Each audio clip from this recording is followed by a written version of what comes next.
नमस्कार मित्रांनो, मी जयवंत आवटे. खरं म्हणजे प्रत्येक मराठी माणसाचा ऊर भरून यावा इतकं देदीप्यमान साहित्य संमेलन सीमा भागातील उचगाव येथे भरतं.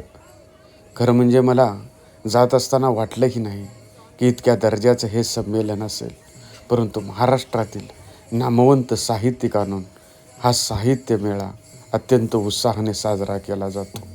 रविवार दिनांक 18 जानेवारी 2026 रोजी हे 25वे मराठी साहित्य संमेलन झालं.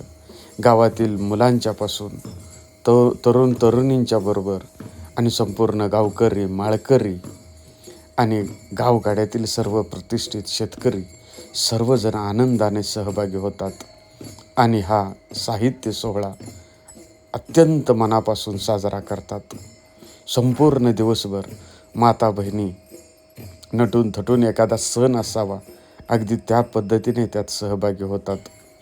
या संमेलनाचं सगळ्यात मोठं वैशिष्ट्य म्हणजे सुरुवातीपासून शेवटपर्यंत सगळे गावकरी आनंदाने त्या साहित्य संमेलनाचा आस्वाद घेतात. संपूर्ण संमेलनात कधीही असं होत नाही की हे संमेलन थोडंसं खाली गेलं. प्रत्येक सत्रामध्ये गर्दीनं ओतप्रोत भरलेला उच्चांक कायम राहिला. आजचा दिवस खरंच नवं काही शिकवून गेला उचगावच्या संमेलनाला आणि लोकांना सलाम आणि प्रणाम.